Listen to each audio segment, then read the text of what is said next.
A very good day to everyone. This is Ankita Arora from Study Made Easy, engaged in teaching DT and IDT for CA Final and CA Enter GST. So this is the video that is something मुझसे बहुत ज़्यादा request तो किया जाता था, but the problem with this chapter is उसका logical flow समझ नहीं आता है. तो आज ना हम तसल्ली से एक ही वीडियो रहेगा जिसमें हम ओवरऑल रिफंड अंडर जीएसटी के कॉन्सेप्ट को समझने की कोशिश करते हैं. अब refund under GST, ma'am refund किन चीजों का होता है? तो मैं एक लॉजिकल फ्लो आपको समझाने जा रही हूँ for this chapter and this obviously this video is relevant only for CA final because ये चैप्टर सिर्फ सीए फाइनल में ही है.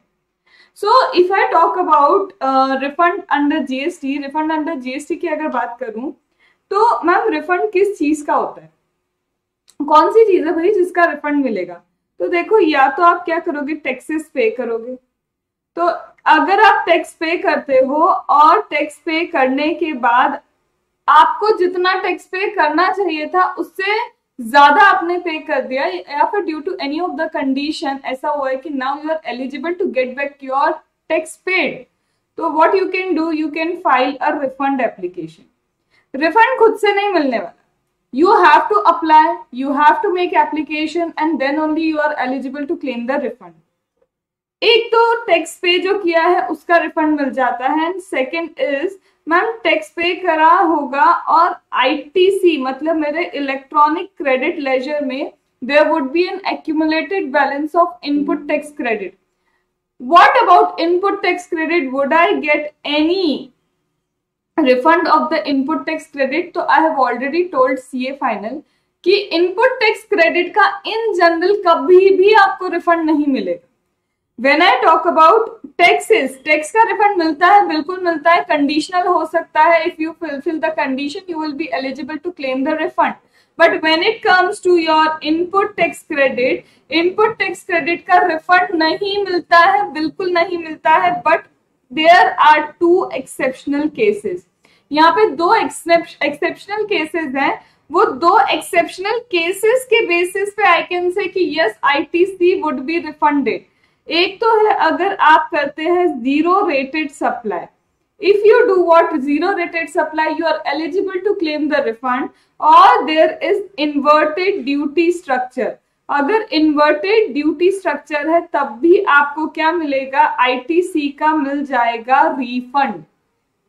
कहने का मतलब सिर्फ ये है कि there are only two cases when ITC will be refunded. सिर्फ दो केस है जब आपका आईटीसी रिफंड होगा. One is your zero rated supply whether it is goods और service and one is your inverted duty structure. अब ma'am zero rated supply क्या होता है और इन्वर्टेड ड्यूटी स्ट्रक्चर क्या होता है, थोड़ा थोड़ा डिटेल हम देखेंगे. But zero rated supply already I have explain with the supply का कॉन्सेप्ट, जो आपको टाइप ऑफ सप्लाई करके एक वीडियो मिलेगा, उसमें ऑलरेडी मैंने सारे टाइप्स के सप्लाई और जीरो रेटेड के साथ एग्जेम्प्ट सप्लाई क्या होता है एक प्रॉपर डेफिनेशन, एक प्रॉपर डिफरेंस आपको बताया है. अब हम आते हैं समझने के लिए. मैम चलो सपोज करते हैं कि रिफंड लेना है, तो अभी मैं शुरू के 15 मिनट्स जो आपको बोलने वाली हूँ ना, that 15 minutes is covering the entire thing about this chapter. सब कुछ इसके अंदर इसके फ्लो में होने वाला है. उसके बाद यू विल फाइंड की चीजें इजी हो जाएंगी, सिर्फ रीडिंग बचता है. देखो, सबसे पहले सपोज करो you are the person who is eligible to claim refund, whether it is refund of tax और whether it is refund of ITC. अभी मैंने ये सब नहीं समझाया, but yes you are the person, आप वो पर्सन है who is eligible to claim the refund. अब मैम इसको पता है कि इससे रिफंड मिलेगा, तो क्या रिफंड ऐसे ही मिल जाएगा? नहीं, यू हैव टू अप्लाई. मतलब the person would have to make application, उसे एक एप्लीकेशन देनी पड़ेगी. जब तक वो एप्लीकेशन नहीं देगा उसको रिफंड नहीं मिलेगा. एप्लीकेशन के साथ इसे कुछ डॉक्यूमेंट्स भी देने पड़ेंगे. एप्लीकेशन के साथ देयर आर सर्टेन डॉक्यूमेंट्स, वो सर्टेन डॉक्यूमेंट्स भी इसको सबमिट करने पड़ेंगे. और ये एप्लीकेशन मैम कभी भी कहीं भी कैसे भी आप फाइल कर सकते हो क्या? नहीं, ये एप्लीकेशन फाइल करने का एक टाइम पीरियड है. आप उस टाइम पीरियड में ही एप्लीकेशन फाइल करेंगे तो ही बात बनती है. तो मुझे अभी तीन चीजें समझनी है कि अगर मैं रिफंड के लिए एलिजिबल हूं तो वो टाइम पीरियड क्या है, अगर मैं रिफंड के लिए एलिजिबल हूं तो क्या डॉक्यूमेंट्स है जो मुझे सबमिट करने पड़ेंगे, और अगर मैं रिफंड के लिए एलिजिबल हूं तो किन किन तरह के केसेस है जिसमें मुझे रिफंड मिल जाएगा। तो if I am eligible to claim the refund, तो रिफंड एलिजिबल हूं अगर मैं लेने के लिए, तो टाइम क्या है, डॉक्यूमेंट क्या है, और साथ में वो केसेस क्या है जब मुझे रिफंड मिलेगा। ये जब मैं पढ़ूंगी, इसको पढ़ते हुए आगे आएगा कि चलो एप्लीकेशन दे दी, डॉक्यूमेंट दे दिए, टाइम भी पता चल गया।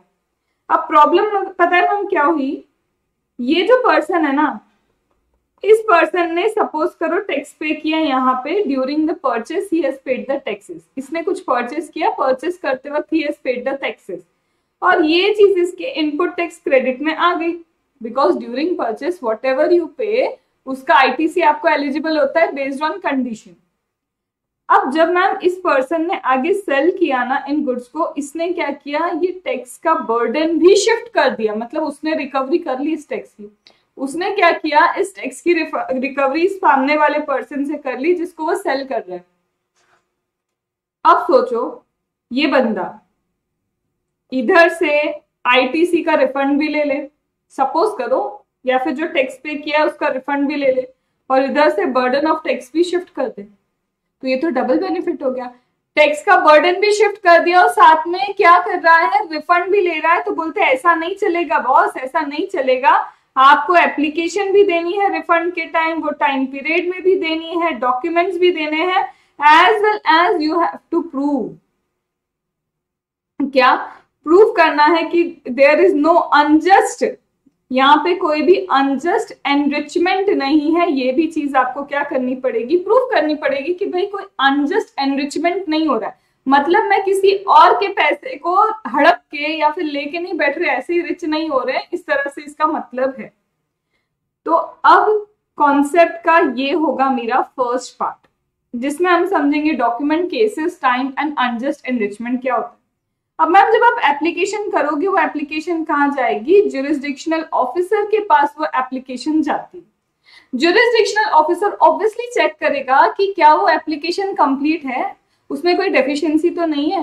तो अगर आपकी एप्लीकेशन कंप्लीट है, उसमें कोई भी डेफिशिएंसी नहीं है, तो फिर कोई बात नहीं, वहां पे क्या हो जाएगा, आगे प्रोसीजर स्टार्ट हो जाएगी और हो सकता है आपको रिफंड ऑर्डर आ जाए। लेकिन अगर डेफिशिएंसी है, चीजें सही नहीं है, तो आपको क्या आएगा, एक डेफिशिएंसी मेमो आएगा जिसमें बताया जाएगा भाई देखो इतनी सारी गलती कर दी तुमने रिफंड एप्लीकेशन देने में, तो आप फिर से क्या करो, फ्रेश एप्लीकेशन दे दो, फिर से क्या करो, फ्रेश एप्लीकेशन दे दो। अब मैम प्रॉब्लम पता है क्या है, ये पर्सन ने आज एप्लीकेशन दी तो क्या आज क्या ज्यूरिसडिक्शनल ऑफिसर बता देगा कि यार ये सही है बिल्कुल एप्लीकेशन, या एप्लीकेशन में कुछ भी मिस्टेक है। मैम आज के आज तो नहीं होने वाला, there would be certain time period between this. तो मैम ये टाइम पीरियड तो चलो माना कि कुछ तो टाइम पीरियड है, बट इस बंदे को कैसे कंफर्म होगा कि मेरी रिफंड एप्लीकेशन चली गई। तो भाई जैसे ही वो रिफंड एप्लीकेशन देता है, उसको मिलता है एक्नॉलेजमेंट, एक एक्नॉलेजमेंट मिलता है कि भाई तुम्हारी रिफंड एप्लीकेशन आ गई। तो once he files the application, after application an acknowledgement is receive by the person, and उसके बाद ज्यूरिसडिक्शनल ऑफिसर अपना चेकिंग वगैरह करेंगे, बोलेंगे डेफिशिएंसी है या डेफिशिएंसी नहीं। अगर डेफिशिएंसी नहीं है तो आपको पेमेंट ऑर्डर आ जाएगा, रिफंड ऑर्डर आ जाएगा कि भाई सही है, बिल्कुल सब सच है, कोई गलत नहीं है, सब कुछ सही किया है तुमने, there is no deficiency at all, तो तुमको रिफंड मिलता है। फिर तुमको रिफंड ऑर्डर आया है, साथ में फिर थोड़े टाइम में क्या हो जाएगा, तुमको तुम्हारे अकाउंट में पेमेंट भी आ जाएगा। और ये जो पूरी प्रोसेस है ना रिफंड की, ये जो पूरी प्रोसेस चेकिंग की हो रही है, पेमेंट ऑर्डर की हो रही है, सेंक्शन करना है पेमेंट उसकी हो रही है, जितनी भी पूरी प्रोसीजर है, ये पूरी प्रोसीजर आपके एप्लीकेशन फाइल करने के बाद 60 डेज के अंदर फिनिश हो जाती है। ये जो पूरी की पूरी प्रोसीजर है आपके एप्लीकेशन करने के बाद 60 डेज के अंदर कंप्लीट हो जाती है। क्योंकि ऐसा नहीं है ना कि एकदम बिल्कुल आराम से गवर्नमेंट ऑफिस से तो बैठे ही हैं, 1 साल में देख रहे, 2 साल में देख रहे, नहीं, 60 डेज के अंदर हाँ या ना जो भी है कंफर्म करो, ठीक है। तो अब इसके बाद जब यहाँ पे 60 डेज में सारी चीजें कंप्लीट हो जाती, तो एक्चुअल में ये पूरा क्या चलता है, आपका प्रोसीजर चलता है। This is the procedure for refund. लेकिन मैम अब हमें ये समझ नहीं आ रहा, आप बोल रहे हैं रिफंड, हम जितना बोलेंगे ये लोग उतना रिफंड दे देंगे क्या? आप एप्लीकेशन में कुछ अमाउंट तो लिखोगे कि इतना amount of refund I want, तो आप जितना अमाउंट ऑफ रिफंड डिमांड कर रहे हो कि आपको लगता है कि गवर्नमेंट आपको उतना ही क्या कर देगा, रिफंड कर देगा, तो बोलते नहीं। जब बात आती है आईटीसी कैलकुलेशन की कि आईटीसी कितना रिफंड होगा आपको, तो उसके लिए आगे चल के 89 subsection 4 and 89 subsection rule 89 rule 4 and 89 सब रूल 5 ये है, ये रूल बताते हैं कि आप कैलकुलेशन करके बताएंगे कि मैक्सिमम आपको रिफंड कितना मिल सकता है। और सबसे ज्यादा इंपॉर्टेंट ये पूरे रिफंड चैप्टर में जो है ना वो है 89.4 एंड 89.5, यही सबसे इंपॉर्टेंट है क्योंकि क्वेश्चन यहीं से आता है। बाकी चीजें पढ़ने जैसी है, एमसीक्यू के लिए पढ़ने जैसी, ज्यादा कुछ नहीं। ठीक है, तो मैं इस वीडियो में पूरा एग्जाम ओरिएंटेड रहने वाली हूँ। आई am not going with the extra वाला ज्ञान, नहीं, जितना काम का है उसको क्रिस्प करवाना मेरी जिम्मेदारी। ठीक है, तो चलो रिफंड अंडर जीएसटी का एक छोटा बेसिक कॉन्सेप्ट तो लिया। अब मैम ये तो बताओ कि आपने बोला रिफंड अगर है तो एप्लीकेशन करनी पड़ेगी, तो ये तो बताओ मैम कि रिफंड किन किन चीजों का हो सकता है। तो देखो, सबसे पहले सेक्शन 54 बोलता है कि रिफंड इज पॉसिबल। फिर आता है सेक्शन नंबर 55 जो बोलता है देयर आर सर्टेन केसेस, वो कुछ केसेस बता रखे हैं उसने कि यही केसेस हैं जिसमें आपको रिफंड मिलेगा। टैक्स का refund, what are the certain cases जहां आपको रिफंड मिलेगा, ये यहाँ पे 54 एंड 55 सेक्शन आपको बताता है। अब जैसा कि मैंने आपको बोला कि ओवरऑल रिफंड कितने दिन में हो जाना चाहिए, 60 days, max to max 60 days. 60 days के बाद अगर 61th डे हुआ तो आपको इंटरेस्ट मिलेगा, क्योंकि आप एलिजिबल थे रिफंड के लिए। 60 डेज में सारे कंप्लायंसेस खत्म हो जाने चाहिए थे। अब इन्होंने क्या किया, 60 डेज में अगर कंप्लायंसेस नहीं किए, लेट कर रहे हैं, तो जितना लेट करेंगे आफ्टर 60 डेज हर एक दिन में आपको क्या होगा, जैसे 61 हुआ तो वहां से काउंटिंग स्टार्ट हो जाएगी और आपको 6% की रेट से क्या मिलने लग जाएगा, इंटरेस्ट भी मिलेगा उस रिफंड के ऊपर। और सपोज करो ये जो रिफंड है, ये रिफंड आपको सिर्फ इसलिए मिल रहा था क्योंकि आर्बिट्रल ट्रिब्यूनल या कोर्ट का किसी का ऑर्डर था, तो वहां 6 नहीं भाई 9% के इंटरेस्ट रेट से आपको क्या मिलेगा, इंटरेस्ट। अगर सपोज करिए मैम आपने तो बोला कि सब कुछ सही है, रिफंड मिल जाना चाहिए, लेकिन फिर हमने देखा कि यार रिफंड मिल तो जाना चाहिए लेकिन ये सामने वाला पर्सन ना गड़बड़ करता है, कुछ तो ऐसा है कि हमें इसका टैक्स ये क्या है, रिफंड इसको नहीं देना चाहिए। तो अगर ऐसा कुछ है कि या तो आपको रिफंड नहीं देना चाहिए, आपका रिफंड विथहोल्ड करना है, या तो आपका रिफंड नहीं देना है, थोड़ा सस्पेंशन करना है, कुछ भी है, तो आपके रिफंड को ट्रांसफर कर देंगे कंज्यूमर वेलफेयर फंड में। कंज्यूमर वेलफेयर फंड में क्या हो जाएगा, आपका रिफंड हो जाएगा ट्रांसफर। अब यहाँ पे आते हैं कुछ रूल्स। ये रूल आपको अलग से करने की जरूरत नहीं है, आपको साइड बाय साइड इस बस फ्लो को समझना है, कहीं आपको एग्जाम में नहीं लिखना रूल क्या है। सिर्फ एक सेक्शन 54 याद रखना अच्छे से, क्योंकि 54 ही बोलता है रिफंड, कि रिफंड होता है। देन इसके बाद यहाँ पे ये सारे रूल्स है, जस्ट वन रीडिंग, क्योंकि ऑलरेडी हम जब फ्लो में पढ़ेंगे अभी चैप्टर को, तो वो फ्लो से ही आपका ये सब फिनिश हो जाएगा। तो आते हम किसके ऊपर, सबसे पहले सेक्शन नंबर 54 जो सीजीएसटी एक्ट का है, और वो बताता है रिफंड। तो हमने बोला कि भाई रिफंड मिलेगा, तो वो बता रहा है भाई ये सारे केसेस हैं, इन सारे केसेस में आपको मिल जाएगा रिफंड। अब रिफंड मिल सकता है अगर आप क्या करते हो, जीरो रेटेड सप्लाई करते हो, या फिर आप क्या करते हो, एक्सपोर्ट करते हो एससीजेड यूनिट डेवलपर को। तो जब भी आप एक्सपोर्ट करते हो किसी एससीजेड यूनिट या फिर एससीजेड के डेवलपर को, तो if you are doing the export you are eligible to claim the refund. या फिर आपके पास अनयूटिलाइज्ड आईटीसी है, if you have unutilized ITC you can claim refund. इसके अलावा ये सारे केसेस और देके रखे हैं जब आप रिफंड ले सकते हो, जैसे आता है डीम्ड एक्सपोर्ट। एक्चुअल में डोमेस्टिक सप्लाई ही है ये, लेकिन ये डोमेस्टिक सप्लाई सपोज करो ईओयू यूनिट को हुआ है 100% एक्सपोर्ट ओरिएंटेड यूनिट, तो कुछ ऐसी चीजें हैं जहां इन्होंने बोला अगर आपने डोमेस्टिक सप्लाई इन यूनिट्स को किया तो भी हम मान लेंगे कि आपने एक्सपोर्ट कर दिया, क्योंकि अल्टीमेटली आगे जाके तो एक्सपोर्ट ही होना है। तो बोलते हैं देखो या तो आप एसईजेड यूनिट डेवलपर को आप दे दो, सप्लाई कर दो, या फिर आपका अनयूटिलाइज्ड आईटीसी हो, या फिर डीम्ड एक्सपोर्ट हो, या फिर कैश लेजर में आपका एक्सेस पेमेंट रखा हुआ है, भाई मेरे ही कैश लेजर में मेरा ही पेमेंट एक्स्ट्रा रखा है, दे दो ना रिफंड, दे देंगे रिफंड, वही तो बोला है। फिर बोलता है सप्लाई किया आपने on which invoice issued but अभी तक सप्लाई हुआ नहीं, इनवॉइस इशू कर दिया बट सप्लाई नहीं हुआ, अरे मैंने इनवॉइस इशू कर दिया, सामने वाले से क्या कर दिया, इनवॉइस इशू करके टैक्स वैक्स कलेक्ट कर दिया, मैंने अभी सप्लाई किया ही नहीं। तो यहाँ पे बोलते हैं कि आपने सप्लाई के लिए इनवॉइस तो इशू कर दिया बट अभी तक पूरा सप्लाई नहीं हुआ, तो भी आप रिफंड ले सकते हो।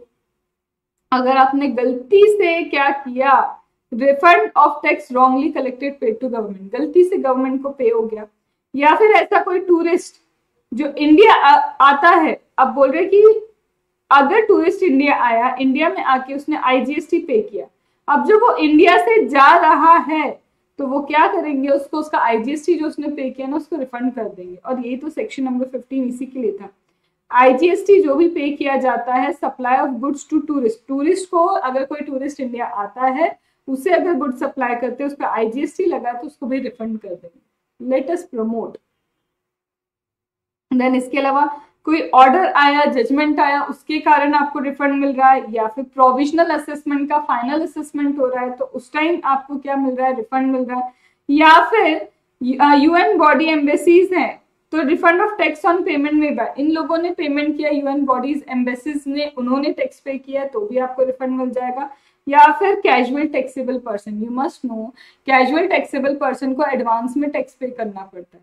अब एडवांस में टैक्स पे करना पड़ रहा है तो हो सकता है आगे जाके उसकी लाइबिलिटी इतनी हो ही नहीं, तो बोलते आगे जाके उसकी लाइबिलिटी इतनी नहीं है तो कोई दिक्कत नहीं है ना, हम क्या करेंगे, अगर उसने रजिस्ट्रेशन लेते वक्त 10 लाख टैक्स पे किया और बाद में पता चलता है कि 6 लाख क्या है, 6 लाख है उसका टैक्स लाइबिलिटी, तो भाई 4 लाख उसको हम रिफंड कर देंगे, वही चीज लिखी है। या फिर refund access payment of tax, आपने टैक्स ज्यादा पे कर दिया उस चीज का भी रिफंड आपको मिल जाएगा। तो ये रिफंड की एप्लीकेशन आपको जीएसटी आरएफडी 01 में खुद से करनी पड़ेगी, तो आप इसमें एप्लीकेशन, और ये एक इंडिकेटिव लिस्ट है, अभी और भी आ सकती है, और इट इंक्लूड्स, यहाँ पे इंक्लूड होंगी और भी तरह तरह की चीजें जहाँ पे हो सकता है आपको रिफंड मिल जाए, but this is just an list. अब वापस आते हैं यहाँ पे ये क्या लिखा है जो अभी मैं आपको समझा रही थी उसी चीज को और शॉर्ट में एक और बार लिखा है, आपको मैं बोल रही हूँ ये वीडियो कर लिया ना उसके बाद आपको रिफंड बहुत मक्खन लगेगा, दैट इज माई रिस्पॉन्सिबिलिटी। हमने कहा था कि मैम एप्लीकेशन करनी पड़ेगी, मैम एप्लीकेशन ये क्या लिखा है, एप्लीकेशन कोई भी पर्सन कर सकता है, क्यों, क्योंकि टैक्स तो कोई भी पर्सन भर सकता है। कैसे, अब जैसे मैं अभी अनरजिस्टर्ड पर्सन हूँ, ठीक है, मैं क्या हूँ, अनरजिस्टर्ड पर्सन हूँ। अब एक अनरजिस्टर्ड पर्सन ने क्या किया, ये जो एक अनरजिस्टर्ड पर्सन है, मैं जाती हूँ कहीं पे भी कुछ खरीदती हूँ, मैं टैक्स पे करती हूँ, तो बोल रहे देखो रिफंड कोई भी ले सकता है, कोई भी पर्सन रिफंड लेने के लिए it is not required that you need to be a registered person. तो किसी भी पर्सन को अगर रिफंड चाहिए तो उसको एप्लीकेशन करनी पड़ेगी आरएफडी 01 में, और ये टाइम पीरियड क्या है मैम एप्लीकेशन करने का, तो केस टू केस डिपेंड करता है, केस टू केस उन्होंने रेलिवेंट डेट बताई है कि ये केस है तो यहाँ से 2 इयर्स, यहाँ से 2 इयर्स, मतलब है तो 2 इयर्स, लेकिन कुछ तो रेलिवेंट डेट है, उस रेलिवेंट डेट से 2 इयर्स के अंदर आपको ये एप्लीकेशन जीएसटी आरएफडी 01 में करनी होगी। इसके साथ आपको डॉक्यूमेंट्री एविडेंसेस और ये भी एविडेंस देना होगा कि कोई अनजस्ट एनरिचमेंट नहीं है। अगर आप रिफंड जो क्लेम कर रहे हैं वो रिफंड आपका लेस देन और इक्वल टू 2 लाख है, if the refund is up to 2 lakh I would say, तो अप टू 2 लाख के रिफंड में आपको देना होगा self declaration. However if the refund is greater than 2 lakh तो आपको CA certify, cost accountant certify करके बताना होगा कि हाँ भैया रिफंड इतना ही है, और क्योंकि सीए चेक कर चुका होगा कि कहीं आपने बर्डन शिफ्ट तो नहीं कर दिया, तो यहाँ भरोसा किया जा रहा है सीए सर्टिफिकेशन पे। तो if it is greater than 2 lakh you claim a refund of more than 2 lakh, yes, you have to give a CA certification और कॉस्ट अकाउंटिंग का सर्टिफिकेशन। तो ये जितनी बातें की थी मैंने फिर एक बार रिकॉल करवा दिया। ये जितनी चीजें ना ये सिर्फ एक रीडिंग है क्योंकि मैं समझा चुकी हूँ अभी आपको, ठीक है। ये आपको रीड आपको करना होगा। टेलीग्राम पे आप क्या करना, टेलीग्राम चैनल डिस्क्रिप्शन में आपको लिंक है, वो ज्वाइन कर लेना, ये नोट्स आपको वहां पे मिल जाएंगे। फिर आते हैं हम आगे। अब आगे क्या बोला है मैम, वो 2 years रेलिवेंट डेट जो आप बोल रहे थे, वो रेलिवेंट डेट क्या है? मैं बोलती हूँ रेलिवेंट डेट भी करना है हमको और अलग अलग केस भी समझना है कि what are the different cases under which we are eligible to claim the refund. तो सबसे पहले आता है, अगर आपने गुड्स को एक्सपोर्ट किया है इंडिया के बाहर, if you have exported goods out of India, अगर इंडिया के बाहर आप गुड्स एक्सपोर्ट करते हो, whether you export by sea, whether you export by land, whether you do export by post, तो तीनों तरीके कवर कर लिए, ठीक है। हवा पानी जहाज सब कुछ कवर कर लिया कि कैसे आप एक्सपोर्ट करते हो। तो सबसे पहले हम बोलते हैं अगर आप लैंड के थ्रू एक्सपोर्ट करते हो तो बोलते हैं जिस दिन गुड्स क्या हुए थे, जिस डेट को गुड्स पास थ्रू हुए थे, गुड्स पास द फ्रंटियर, जिस दिन वो फ्रंटियर क्रॉस किया था ना हमारे गुड्स ने, वो दिन से 2 years का टाइम है तुम्हारे पास रिफंड क्लेम करने के लिए। मैम हम तो पोस्ट करेंगे, तो जिस दिन डिस्पैच हुए थे, ठीक है, तो पोस्ट ऑफिस से जब डिस्पैच हुए उस दिन से 2 years का टाइम है। मैम हम तो सी या एयर की बात करें तो सी और एयर की बात कर रहे हो, तो जिस दिन शिप या एयरक्राफ्ट में गुड्स क्या हुए थे, लोड हुए थे और इंडिया छोड़ा था, मतलब वही इंडिया जब छोड़ा है ना, या क्रक्स याद रखो, जिस दिन चीजों ने इंडिया से बाहर जाने का रास्ता नाप लिया, पोस्ट ऑफिस है तो डिस्पैच हो गया, यहाँ पे फ्रंटियर क्रॉस हो गया, यहाँ पे लीव इंडिया, वही उस दिन से 2 years का टाइम है आपके पास। अब यहाँ पे 2 years का टाइम है, फिर यहाँ पे ना आगे आपको देखे रखे हैं डॉक्यूमेंट्स। रूल नंबर 89(2) बताएगा आपको कि क्या क्या डॉक्यूमेंट्स आपको ले लेने चाहिए थे जब आप क्या कर रहे हो, रिफंड कर रहे हो, एप्लीकेशन कर रहे हो। फिर आता है supply of goods regarded as deem export. मैंने कहा था कुछ ऐसे सप्लाई होंगे जो मान लिया जाएगा कि भाई आपने एक्सपोर्ट किया, तो जो मान लिया था उसके लिए क्या बोलते हैं, date on which return relating to the deem export is furnished. जिस दिन इस डीम एक्सपोर्ट के रिगार्ड में, जिस दिन, I am not talking about the due date, जिस दिन इस डीम्ड एक्सपोर्ट का रिटर्न आप फाइल करोगे उस डेट से आपका 2 years काउंट होगा, irrespective of the fact whether the refund claim is filed by supplier or recipient।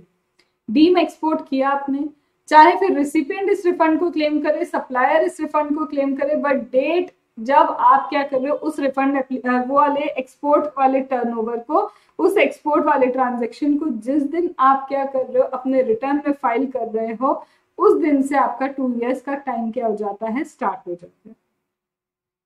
Then ma'am अगर हमने 0 रेटेड सप्लाई किया है, तो 0 रेटेड सप्लाई अगर आप गुड्स का करते हो या फिर आप क्या करते हो, एसईजेड यूनिट या डेवलपर को सप्लाई करते हो, अगर आप एसईजेड यूनिट या डेवलपर को सप्लाई करते हो या फिर आप क्या करते हो, 0 रेटेड सप्लाई करते हो, तो समझो डीम एक्सपोर्ट के केस में डेट ऑफ रिटर्न लिखा है, बट 0 रेटेड के केस में लिखा है due date of furnishing return. यहाँ पे ड्यू डेट है, वहां date of furnishing the return, वहां से 2 years आपके क्या होते हैं, स्टार्ट होते हैं। तो अगर आप 0 रेटेड सप्लाई करते हो, whether of goods, whether of service या एसईजेड यूनिट को देते हो, तो that is what your 0 rated supply. Ma'am what about if service is exported out of India, जैसे गुड्स एक्सपोर्ट करते हैं वैसे सर्विसेज भी एक्सपोर्ट होती है। अब सर्विस के केस में 2 चीजें होंगी, या तो आपने सर्विस कंप्लीट की उससे पहले, क्या लिखा था, supply of service has been completed prior to the receipt of payment, या तो सर्विस पहले कंप्लीट हो जाएगी या फिर payment for the service has been received in advance, या तो पेमेंट एडवांस में रिसीव हो जाएगा।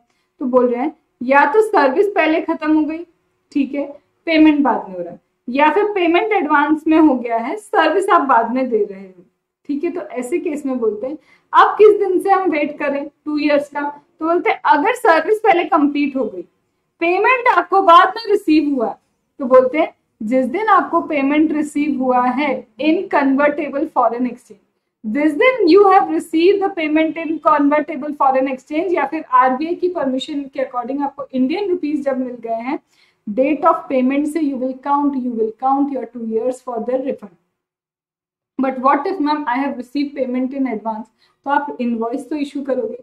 तो जिस दिन आप इनवॉइस इशू करोगे उस दिन से आप 2 years का टाइम पीरियड स्टार्ट करोगे. और याद रखना सर्विस के केस में आपको टाइम ऑफ सप्लाई ध्यान रखना होगा, आपको सेक्शन नंबर 31 ध्यान रखना होगा, बिकॉज उसी में तो बताया due date of issue of invoice क्या है. और सर्विस के केस में वो 30 days 45 days वाला टाइम पीरियड भी इसमें एप्लीकेबल हो सकता है. आपको चेक करना होगा टाइम ऑफ सप्लाई के लिए. मैम अगर किसी जजमेंट के अकॉर्डिंग हमको रिफंड मिल रहा है तो जिस दिन वो जजमेंट कम्युनिकेट किया था उस दिन से आपको 2 years का टाइम क्या करना है, काउंट करना है. Ma'am what if I have unutilized ITC, तो अगर आपका अनयूटिलाइज्ड आईटीसी है तो again due date of furnishing the return. तो अनयूटिलाइज्ड आईटीसी आप क्लेम कर सकते हो due date of filing return तक, उसके बाद नहीं. तो जिस दिन ड्यू डेट फाइल हुई, ड्यू डेट है तो ड्यू डेट से 2 years आपको यहाँ पे काउंट करना है. मैम हम तो प्रोविजनली टैक्स पे किया था, तो जिस दिन फाइनल असेसमेंट होगा, फाइनल असेसमेंट से 2 years के अंदर रिफंड क्लेम कर लेना, बिकॉज प्रोविजनली ज्यादा भरा होगा, फाइनल में कम आ गया टैक्स, तो आपको रिफंड क्लेम करना है. तो जिस दिन फाइनल असेसमेंट हुआ वहां से 2 years. मैम कोई भी है लेकिन ये सप्लायर नहीं है, तो जिस दिन आपको गुड्स रिसीव हुआ है, गुड्स रिसीव होने से 2 years के अंदर, गुड्स रिसीव होने से 2 years के अंदर you can claim the refund. Ma'am any other case, और कोई भी केस हो जिस दिन आपने टैक्स पे किया वहां से आपका रिफंड क्या हो जाता है, रिफंड का टाइमिंग 2 years का स्टार्ट हो जाता है. अब ये क्या है मैम, ये है आपके refund document. To be very frank, एक बार की रीडिंग ही करना, इससे ज्यादा कुछ नहीं, बिकॉज इससे क्वेश्चंस के चांसेस नहीं होते. स्टिल हम पढ़ लेते हैं. अगर हम किसी जजमेंट के रीजन से हमको क्या मिल रहा है, ये रिफंड मिल रहा है, तो obviously you must have the copy of that judgment. वो ऑर्डर की कॉपी होना चाहिए, उसका ऑर्डर नंबर आपके पास बिल्कुल होना ही चाहिए. मैम अगर क्या होगा, अपीलेट ट्रिब्यूनल, एक सेकेंड, हाँ, एक्सपोर्ट ऑफ सर्विस के केस में, हमने बोला था आपको जब फॉरेन करेंसी या Indian rupee as permitted by RBI को रिसीव हो जाता है, तो यहाँ पे उसी का तो सबूत चाहिए. तो एक स्टेटमेंट जिसमें नंबर और डेट लिख के रखी हो, इनवॉइस की नंबर हो, डेट ऑफ इनवॉइस हो, और आपका बैंक रियलाइजेशन सर्टिफिकेट भी चाहिए यहाँ पे कि भाई पैसा मिल गया. पैसा मिला नहीं, तुम रिफंड कैसे क्लेम करोगे. मैम अगर हम गुड्स एक्सपोर्ट करें तो फिर से एक स्टेटमेंट चाहिए जिसमें number, date of your shipping bill, पूरे शिपिंग बिल की पूरी डिटेल्स होंगी, एंड साथ में होगा number and date of export invoice. तो आपको सीधी बात है, आपको रिफंड चाहिए तो आपको प्रूव करना पड़ेगा you are eligible for the refund. तो रिफंड के लिए एलिजिबल हो तो सबसे पहले एक्सपोर्ट इनवॉइस दो, शिपिंग बिल दो, नंबर दो, ये सारी चीजें आपको क्या करनी होंगी, देनी पड़ेंगी. मैम अगर हम इलेक्ट्रिसिटी एक्सपोर्ट करते हैं, देखो export of goods except electricity लिखा है. मैम एक second, export of goods except electricity, what if we export electricity, तब क्या क्या देना होगा, तब ये सारे स्टेटमेंट, फिर से इनवॉइस, एनर्जी कितनी एक्सपोर्ट की, आपने कितना चार्ज किया पर यूनिट जो आप ट्रांसफर कर रहे हो. ये सिर्फ एक रीडिंग करना, because at most of the places you will find same thing, number, date of invoice, you will find number, date of invoice, you will find number, date of invoice. तो आपको सिर्फ एक चीज समझनी है कि आपको इनवॉइस तो जरूरी है ही. अगर मैम हम गुड सप्लाई करते हैं एसईजेड यूनिट या डेवलपर को, तो number and date of invoice चाहिए. इसके साथ ये एविडेंस चाहिए कि एसईजेड ने ऑथोराइज्ड ऑपरेशन में ही उन चीजों को यूज किया है, क्योंकि आपको पता होगा कि एसईजेड का हमने पढ़ा हुआ है कि जब तक एसईजेड ऑथोराइज्ड ऑपरेशन में उन चीजों को यूज नहीं करता तो बेनिफिट नहीं मिलता. इसी तरह अगर मैम सर्विस दी होगी तो सेम, बस ये प्रूफ करना कि ऑथोराइज्ड ऑपरेशन के लिए ही उन सर्विसेज को यूज किया गया है. मैम डीम एक्सपोर्ट के केस में number and date of invoice. अब डीम एक्सपोर्ट क्या होता है, जब आप इनमें से किसी को आप क्या करते हो, एक्सपोर्ट करते हो, एडवांस ऑथोराइजेशन है या फिर एक्सपोर्ट प्रमोशन कैपिटल गुड्स है, तो आपको लिखना होगा एक्नॉलेजमेंट. अगर टैक्स ऑफिसर देता है इन लोगों का, तो यहाँ पे आपको एक एक्नॉलेजमेंट की जरूरत पड़ेगी, साथ में name and date of invoice जब आप क्या करते हो, डीम्ड एक्सपोर्ट. फिर आता है यहाँ पे मैम ये डीम्ड एक्सपोर्ट किसको कर सकते हैं, ईओयू को कर सकते हो. तो ईओयू को रिसीव हुआ है, duly signed by recipient that the deemed export has been received by it. देखो डीम्ड एक्सपोर्ट मतलब एक तो डोमेस्टिकली एक्सपोर्ट होता है, ठीक है. अब डोमेस्टिकली एक्सपोर्ट होता है तो प्रूफ तो चाहिए ना भाई, किस दिन हुआ वो इनवॉइस दे दो, कितने नंबर ऑफ इनवॉइस हैं वो दे दो, मतलब number of serial number of invoice, not number of invoice, serial number of invoice बता दो। फिर रिसिपिएंट से भी तो एक कंफर्मेशन ले लो सच में इसको ही मिला है ना, तो इसीलिए ईओयू रिसिपिएंट भी बताएगा कि हाँ ये डीम एक्सपोर्ट मुझे ही मिला है। फिर undertaking by recipient of deemed export supplies that no ITC on such supplies has been availed by him. फिर ये भी वो लिख के देगा कि ये जिस पर्सन ने रिसिपिएंट ने क्या किया है, ये रिसीव किए हैं गुड्स, वो इनका आईटीसी अवेल नहीं कर रहा है। उसको ये लिख के देना होगा कि रिसिपिएंट क्या नहीं कर रहा, आईटीसी अवेल नहीं कर रहा। मैम ऐसा क्यों? क्योंकि देखो वापस आओ तुम डीम एक्सपोर्ट पे, अभी मैंने तुमको एक डीम एक्सपोर्ट में चीज क्या बताई थी, डीम एक्सपोर्ट में कोई भी क्लेम कर सकता है रिफंड, रिसिपिएंट भी कर सकता है, सप्लायर भी कर सकता है। बट ये गलत हो गया, सप्लायर भी रिफंड लेने के लिए गया, रिसिपिएंट भी रिफंड लेने के लिए गया। रिफंड अगर आईटीसी रिसिपिएंट ने क्या कर लिया है, अगर उसने रिफंड ले लिया तो सप्लायर अब क्या रिफंड लेगा? एक ही बेनिफिट दो लोगों को तो नहीं दे सकते। तो बोलते हैं कि डीम एक्सपोर्ट के केस में ये सारे डॉक्यूमेंट एज अ प्रूफ दो। क्या क्या? एक तो invoice, number of invoice, date of invoice, उसके बाद एक्नॉलेजमेंट कि हाँ भैया सामने वाले को रिसीव हुआ है। फिर ऑथोराइजेशन है, इस चीज का भी एक्नॉलेजमेंट चाहिए कि हाँ ये एडवांस अथॉरिटी के थ्रू ऑथोराइज्ड है या फिर कैसे ऑथोराइजेशन मिला है कि ये डीम एक्सपोर्ट कर सकते, उसका ऑथोराइजेशन होता है। फिर साथ में ये बताओ कि रिसिपिएंट ने आईटीसी का कोई बेनिफिट नहीं लिया है, तब जाके इन भाई साहब को मिलेगा रिफंड। इसके अलावा मैम कई बार रिफंड मिलता है जब आप आईटीसी को यूटिलाइज नहीं कर पाते। ये मैं भी आपको समझाऊंगी कि इन्वर्टेड ड्यूटी स्ट्रक्चर क्या होता है। तो इन्वर्टेड ड्यूटी स्ट्रक्चर के केस में भी भाई आपको वही देना है, number and date of invoice, जिससे हमको पता चल जाए कि भाई इन्वर्टेड ड्यूटी स्ट्रक्चर लग रहा है। अब इन्वर्टेड ड्यूटी स्ट्रक्चर क्या होता है, ये दो तीन चीजें करने के बाद मैं आपको वही समझाने वाली। मैम प्रोविजनल असेसमेंट हो रहा है, उसका फाइनलाइजेशन हो रहा है, तो उस वक्त आपको एक रेफरेंस नंबर तो मिलता होगा ना। जब आप प्रोविजनल असेसमेंट पे जाते हो, आपकी चीजें प्रोविजनल असेसमेंट के लिए देते हो, तो एक रेफरेंस नंबर तो भाई होता होगा ना कि हाँ भाई इसका प्रोविजनल असेसमेंट गया है, तो वो रेफरेंस नंबर दे दो हमको। तो reference number of final assessment order and copy of the order, जो भी फाइनल ऑर्डर आया है उस फाइनल ऑर्डर का रेफरेंस नंबर दे दो और कॉपी ऑफ द ऑर्डर दे दो साथ में। मैम गलती से टैक्स कलेक्ट कर लिया और गवर्नमेंट को पे कर दिया, तो ये तो बताओ हमें ट्रांजैक्शन डिटेल्स दो। वो ट्रांजैक्शन की डिटेल कोई तो स्टेटमेंट होगा जिससे ये प्रूफ हो कि सच में तुमने गलती से गवर्नमेंट को क्या किया है, टैक्स कलेक्ट करके पे किया है। अब ये मैम गलती कौन सी है? गलती मतलब कैसे, मैंने किसी से टैक्स कलेक्ट करके गवर्नमेंट को दे दिया, क्या मैं रिफंड ले सकती हूँ? ऐसी गलती नहीं। गलती ये बोल रही है कि आपने माना इसे as a intra state supply, but actual में वो इंटर स्टेट सप्लाई था। तो आप तो सीजीएसटी एसजीएसटी क्या करे होंगे, पे करे होंगे, तो आपने क्या किया, सीजीएसटी एसजीएसटी पे करा considering it as an inter state supply, but बाद में वो निकल गया इंटर स्टेट सप्लाई। तो बोलते पहले तो आप सीजीएसटी एसजीएसटी वापस ले लो हमसे और आपको अलग से आईजीएसटी पे करना पड़ेगा। और ये सेम चीज हमने पता है कहाँ पे की, डिमांड एंड रिकवरी में भी की। फिर आते हैं हम, ये क्या है मैम, एक्सेस पेमेंट। हमने टैक्स का सपोज करो मैम एक्सेस पेमेंट कर दिया, तो अगर आपने टैक्स ज्यादा पे किया तो उसका भी तो कुछ तो हमको प्रूफ दो ना। तो detail of the amount of claim on account of access payment, वो स्टेटमेंट दो जिससे पता चले कि आपने कितना ज्यादा पे किया है, कब पे किया है। तो एक स्टेटमेंट तो होगा आपके पास कि जब आप टैक्स पे कर रहे हो, तो एक प्रूफ, मतलब मैं सीधी बोलूँ, अगर आपको गवर्नमेंट से रिफंड चाहिए तो डॉक्यूमेंट्री प्रूफ चाहिए कि सच में you are eligible to claim that refund और नॉट। वही चीज ये यहाँ पे बोल रहे हैं।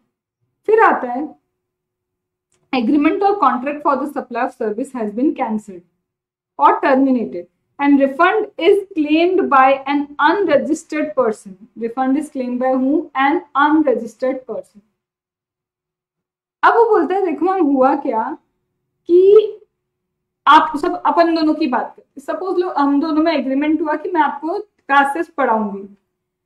अब एग्रीमेंट या कॉन्ट्रैक्ट तो हो गया कि मैं आपको सप्लाई ऑफ सर्विस करूंगी, बट क्या हुआ, पेमेंट मुझे मिल गया, मैंने सपोज करो टैक्स भी पे कर दिया। प्रॉब्लम ये हुई कि अब तुमने 3-4 दिन बाद बोला मैम हम नहीं पढ़ सकते आपसे, अब ये तो मेरा सप्लाई कैंसिल हो गया।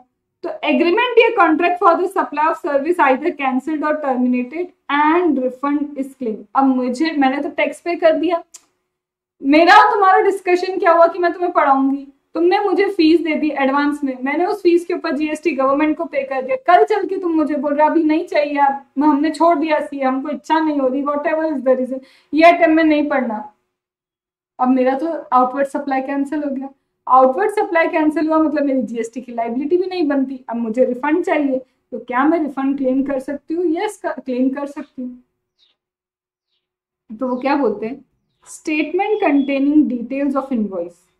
आपको एक स्टेटमेंट देना होगा जिसमें ये सारे इनवॉइस की डिटेल होगी, जैसे इनवॉइस नंबर, डेट, वैल्यू, कितना टैक्स पे किया है, detail of payment in respect of which refund is being claimed.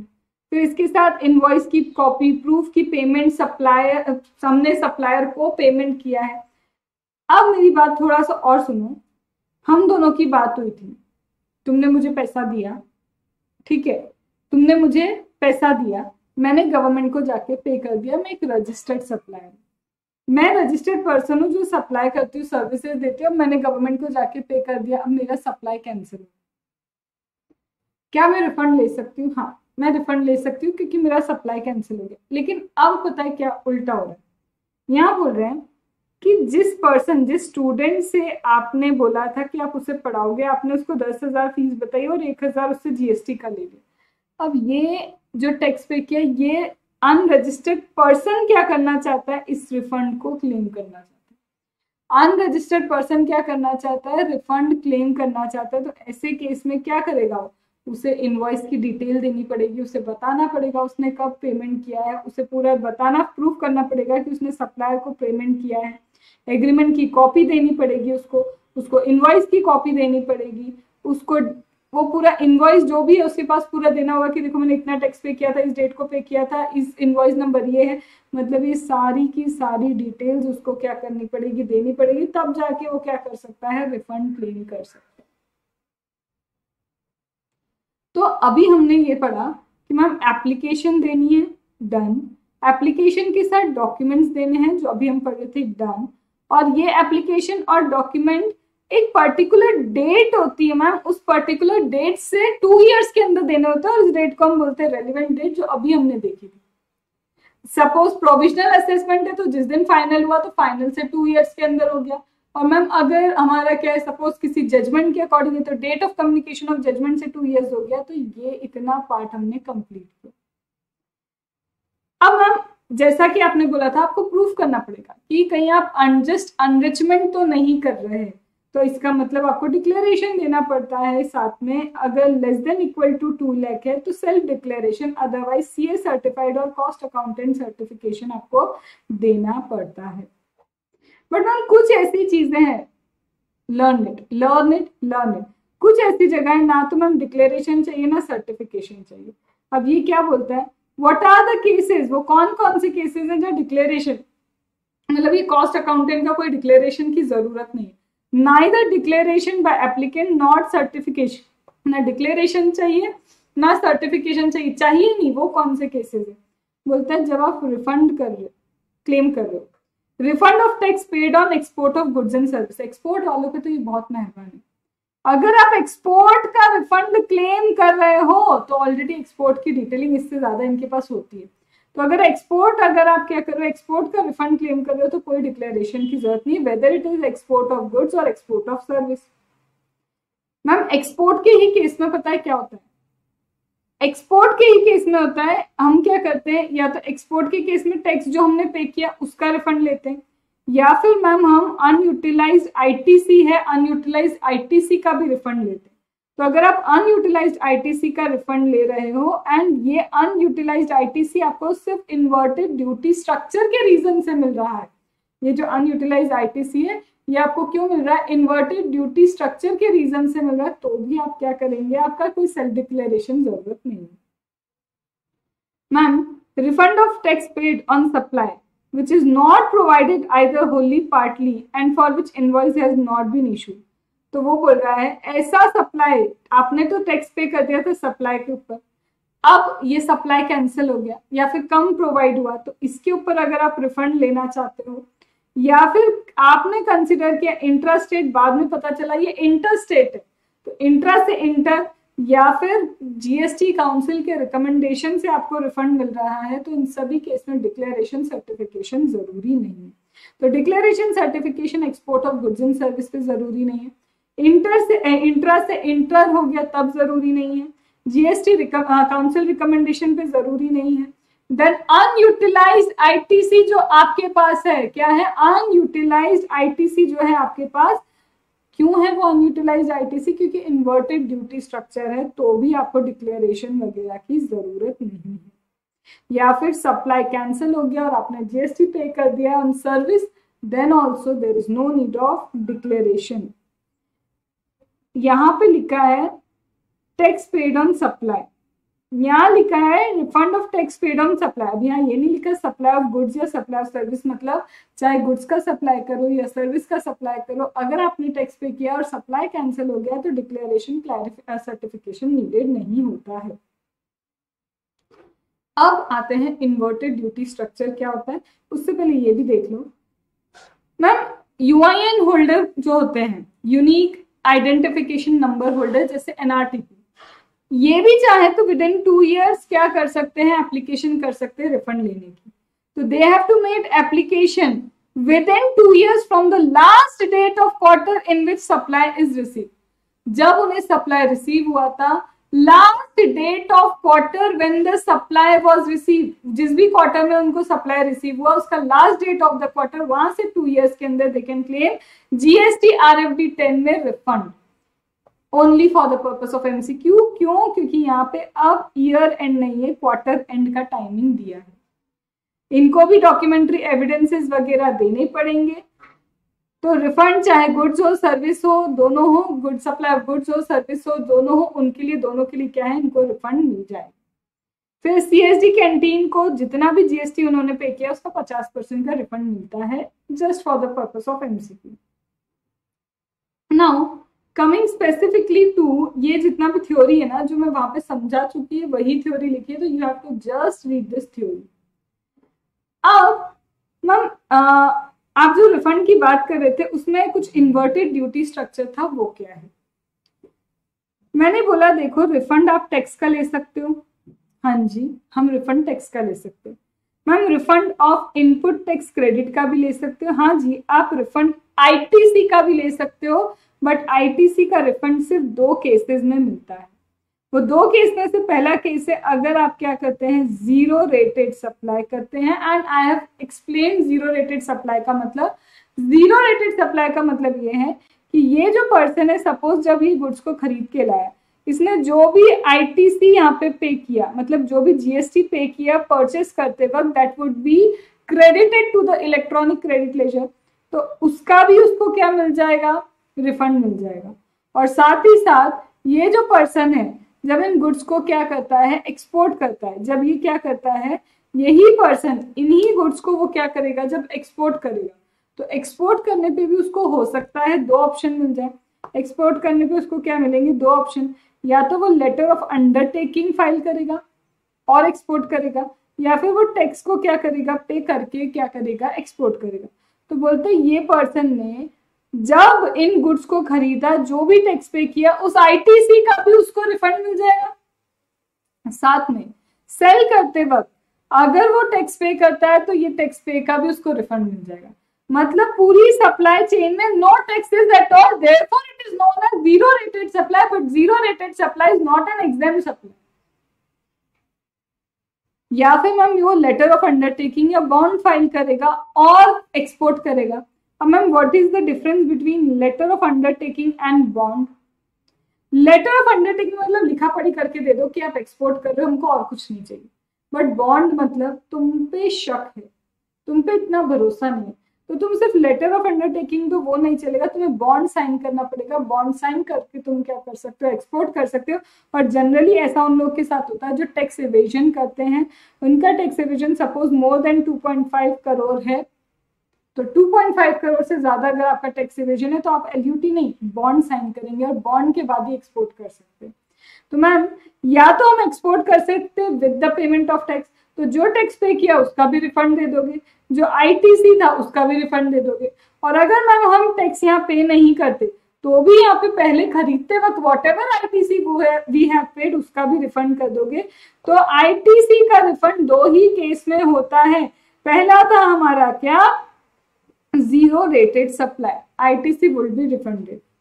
दूसरा आता है इन्वर्टेड ड्यूटी स्ट्रक्चर।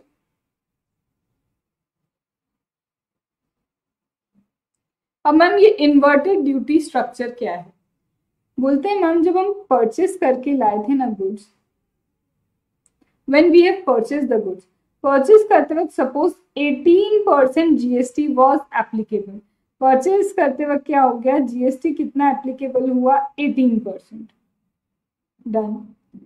लेकिन जब इन गुड्स को आप क्या कर रहे हो, सेल करते हो, तो सपोज करो उस पर 5% ही जीएसटी लग रहा है। क्यों? बिकॉज कुछ कस्टमाइजेशन हो गया होगा इन गुड्स के ऊपर, and after the customisation instead of 18% now this goods are covered at 5% GST.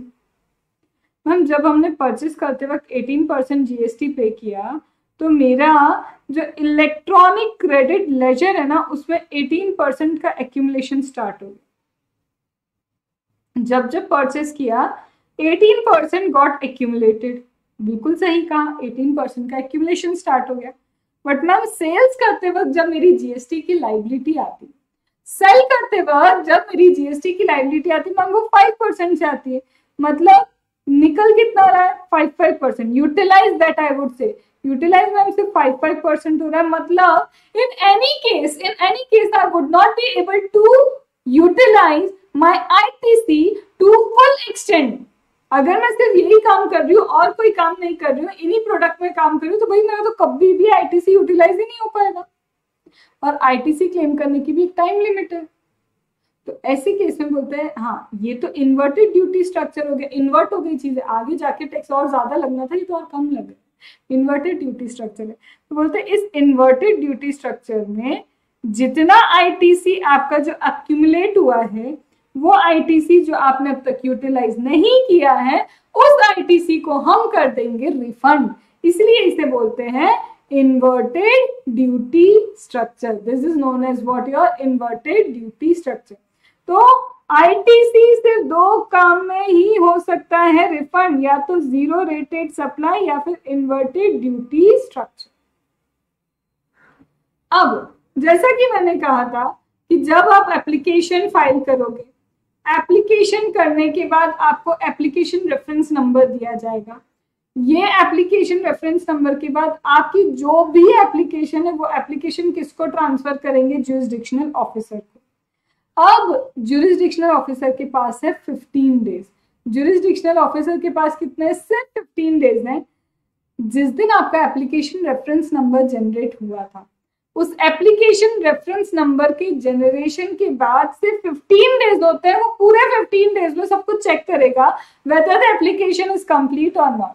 अगर एप्लीकेशन कंप्लीट है तो बस वो क्या दे देगा आपको, एक एक्नॉलेजमेंट जल्दी से जल्दी क्या कर देगा, इशू कर देगा।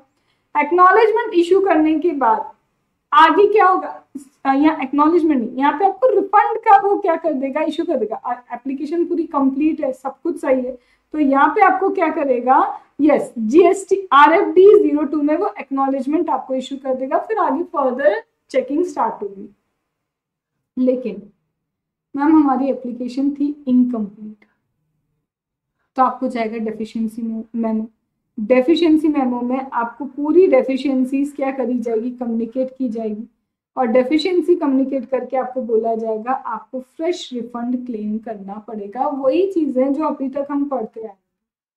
मैम अगर हमें कभी ऐसा लगता है कि ये रिफंड एप्लीकेशन विड्रॉ करनी चाहिए, तो आप किसी भी टाइम रिफंड एप्लीकेशन विड्रॉ कर सकते हैं। मैम वो किसी भी टाइम क्या होता है, अगर any time before the issue of provisional refund आपको रिफंड मिले, चाहे वो प्रोविजनल हो या फाइनल, रिफंड मिलने से पहले आप क्या कर सकते हो, अपनी एप्लीकेशन विड्रॉ कर सकते हो।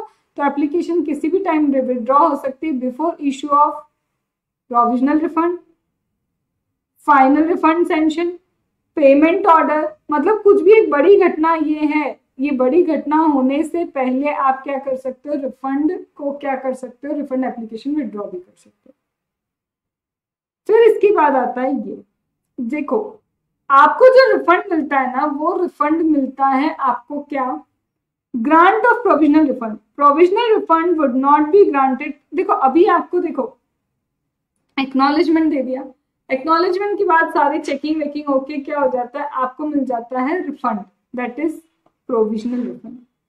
जब आपको रिफंड मिलता है ना, तो रिफंड इज प्रोविजनल, क्योंकि तुमने डिमांड एंड रिकवरी में मेरे साथ पढ़ा है एरोनियस रिफंड, गलत तरीके से रिफंड लिया है, गलती से तुम्हें रिफंड पहुंच गया। तो वैसे तो बोलते हैं कि देखो ये जो तुम्हें जल्दी हम लोग क्या कर रहे हैं, रिफंड देते हैं, वो रिफंड होता है प्रोविजनल रिफंड। लेकिन ये प्रोविजनल रिफंड आपको नहीं मिलेगा आपको सीधे जब पूरी चेकिंग हो जाएगी, सब कुछ हो जाएगा, एक्नॉलेजमेंट में सब कुछ लिखा जाता है, आपको जब रिफंड सेंक्शन किया जाता है, देखो एक रिफंड ऑर्डर अलग होता है और रिफंड ऑर्डर के बाद आपको पेमेंट अलग से होता है। तो रिफंड ऑर्डर प्रोविजनल आपको क्या किया जाता है, रिफंड ऑर्डर प्रोविजनल बेसिस पे दिया जाता है, फिर आपको क्या देते हैं, पेमेंट देते हैं। तो ये जो रिफंड ऑर्डर आपको गया वो प्रोविजनल होता है, बट बोलते हैं आपको ये रिफंड जो है ना प्रोविजनल भी नहीं दिया जाएगा तब अगर पिछले 5 सालों में जब आपने रिफंड के लिए अप्लाई किया, any period of 5 year immediately preceding the refund period, ये रिफंड पीरियड से पहले what ever is the refund period, जो भी रिफंड जो भी टाइम का पीरियड का आप रिफंड क्लेम कर रहे हो, उससे 5 साल पहले, मतलब प्रीवियस 5 प्रीवियस ईयर में अगर कभी भी ऐसा हुआ है आपने 2.5 करोड़ से ज्यादा का टैक्स इवेजन किया, तो पिछले 5 सालों में टैक्स रिटर्न पीरियड के प्रीवियस 5 ईयर्स में आपने कभी भी अगर क्या किया है, टैक्स का इवेजन किया है that is more than 2.5 crore, तो भाई भूल जाओ, आपको तो सीधे फाइनल रिफंड ही मिलेगा। क्या मिलेगा, सीधे final refund. But ma'am provisional refund कितना मिलता है, तो बोलते हैं आपने जितना भी रिफंड क्लेम किया है तो 90% of the refund claim is paid within 7 days where the refund arise on zero rated supply. बोलते जनरली जब आप जीरो रेटेड सप्लाई के लिए रिफंड क्लेम करते हो ना, तो अगर आपने 1 करोड़ का रिफंड क्लेम किया तो उसका 90% तो आपको 7 days के अंदर ही दे देते। ये सिर्फ जीरो रेटेड सप्लाई की बात चल रही है कि जीरो रेटेड सप्लाई में होता है प्रोविजनल रिफंड। तो ये जो जीरो रेटेड सप्लाई में आपको प्रोविजनल रिफंड होता है वो 90% होता है within 7 days, within 7 days where the refund arise. जिस दिन आपका पूरा क्या हुआ, जीरो रेटेड सप्लाई हुआ, आपने रिफंड एप्लीकेशन फाइल की, तो जितना भी अमाउंट आपने बोला रिफंड का चाहिए उसका 90% तो आपको 7 दिन के अंदर ही दे देंगे। लेकिन ये वाला अप्लाई नहीं होगा अगर आपने पिछले 5 सालों में 2.5 करोड़ से ज्यादा, 2.5 करोड़ से ज्यादा अगर टैक्स इवेजन किया है, तो ये एप्लीकेबल नहीं होगा, ये एप्लीकेबल नहीं होगा, फिर आपको सीधे फाइनल रिफंड ही मिलेगा। तो this provisional refund is applicable in case of only zero rated supply. मैंने गलती से बोल दिया सारे केसेस में प्रोविजनल रिफंड होता है, वो गलत है। Provisional refund is applicable only in this case, but इस केस में भी आपको प्रोविजनल रिफंड नहीं मिलेगा अगर आपने ऐसे कुछ गलतियां करके रखी है। ठीक है, अब मैम कोई भी केस हो, एक्सपोर्ट का कोई भी केस हो, हम रिफंड ही नहीं देंगे। कब नहीं देंगे, अगर रिफंड नहीं देंगे आपको, बोलते हैं कि no refund on unutilised ITC, यहाँ पे यूएन आएगा, कोई भी रिफंड नहीं मिलेगा आपको अनयूटिलाइज्ड आईटीसी का। क्यों नहीं मिलेगा, क्योंकि अगर आप इन्हीं चीजों पे जो आपने एक्सपोर्ट किया, गुड्स एक्सपोर्ट किए, उस पर अगर या तो आप ड्यूटी ड्रॉबैक अवेल कर सकते हो या फिर आपको कोई और बेनिफिट मिल रहा है, तो यार डबल बेनिफिट नहीं ले सकते। अगर आप उधर ड्यूटी ड्रॉबैक ले रहे हो तो आप रिफंड मत लो, रिफंड ले रहे हो तो ड्यूटी ड्रॉबैक मत लो। तो जो आपने गुड्स एक्सपोर्ट किए उनका अनयूटिलाइज्ड आईटीसी अगर आपके पास है तो उसका रिफंड नहीं मिलेगा अगर आप ऑलरेडी उसका क्या ले रहे हो, ड्यूटी ड्रॉबैक ले रहे हो। Done done. इसके बाद जो ये हम ऑलरेडी कर चुके हैं कि मैम जब भी रिफंड एप्लीकेशन होती है ना, तो रिफंड एप्लीकेशन में एक चीज है, सारा की सारा काम वाम जिस दिन आपको एप्लीकेशन रिसीव हुई, एप्लीकेशन रिसीव होने से 60 days के अंदर पूरी चीजें कंप्लीट हो जाना चाहिए। मतलब रिफंड ऑर्डर मेरा 60 days from the date of receipt of application complete हो जाना चाहिए। अब मैम ऐसा भी तो हो सकता है मेरा रिफंड रिजेक्ट कर दे, बिल्कुल रिजेक्ट कर सकते हैं। तो अगर आपका रिफंड क्या हो रहा है, वो एक्सेप्ट नहीं कर रहे, रिजेक्ट कर रहे, तो आपको एक शो कॉज नोटिस जरूर भेजेंगे। उस शो कॉज नोटिस का रिप्लाई आपको 15 डेज के अंदर करना है। अगर उनको लगता है सब कुछ ठीक है तो वो आपका एडमिट कर लेंगे रिफंड, और लगता है नहीं है तो वो आपको क्या कर देंगे, रिजेक्ट कर देंगे रिफंड। जब उनको लगता है सही नहीं है तो RFD 08 में नोटिस इशू होता है, और लगता है सब कुछ सही है तो रिफंड सेंक्शन हो जाता है RFD 06 में। कई जगह इन्हें लगेगा कि इस रिफंड को विथहोल्ड करके रखना है, तो विथहोल्ड करने की इच्छा तो ये विथहोल्ड कर सकते हैं और कंज्यूमर वेलफेयर में उसको पहुंचा सकते हैं। अगर 60 डेज से ज्यादा अगर रिफंड नहीं दिया गया तो 6% के इंटरेस्ट आपको पे करना पड़ेगा, और अगर ये किसी कोर्ट या ट्रिब्यूनल के ऑर्डर के अकॉर्डिंग हुआ है तो 9% की रेट से इंटरेस्ट पे करना पड़ेगा। लेकिन रिफंड तभी आपका अलाउड है, आपको रिफंड तभी मिलेगा जब कम से कम वो रिफंड की वैल्यू कितनी होगी, एटलीस्ट 1000 से ऊपर। अगर आपका 1000 से बिलो है, इक्वल टू 1000 भी रिफंड होगा, लेकिन बिलो 1000 अगर आप रिफंड मांगने आ रहे हो तो इतना काम करने के लिए गवर्नमेंट नहीं बैठी, no refund below 1000। But ma'am मेरे कैश लेजर में मेरा ही कैश है, मेरे कैश लेजर में मेरा ही कैश है, तो कैश लेजर में जो आपका कैश है उस पर कोई लिमिट नहीं है। ये लिमिट ITC के लिए है, ये लिमिट दूसरे केसेस के लिए। अगर आपके कैश लेजर में आपका कैश बैलेंस है, वो आप रिफंड लेना चाहते हो तो लिमिट नहीं है। दूसरे केसेस के लिए लिमिट है कि अगर आपने लेस देन 1000 का रिफंड क्लेम किया है तो नहीं मिलेगा रिफंड। ये हम ऑलरेडी कर चुके हैं कि कब अनजस्टिस एनरिचमेंट नहीं हो सकता, तो आपको कब कब प्रूफ नहीं करना है। अभी बोला था ना, declaration and certification not needed, ये वापस वही चीज यहाँ पे लिखी हुई है। ये जो अभी 1 घंटा आपने पढ़ाना, मैं लिटरली बोल रही हूँ, एग्जाम टाइम पे ये क्रक्स आपको दिमाग में है, आपको सब आता है। एग्जाम टाइम पे you need only the crux, but अब जो मैं समझाने जा रही हूँ 30 मिनट्स या 20 minutes, I don't know the time, but इतना सा ही बचा है मेरा, और इसके लिए I have this chart for you. ये समझना आपके लिए अत्यंत आवश्यक है, बहुत जरूरी है, क्योंकि अगर क्वेश्चन आएगा तो वही वो यहीं से आने वाला है इन रिफंड। ये A++++ कैटेगरी है, ठीक है।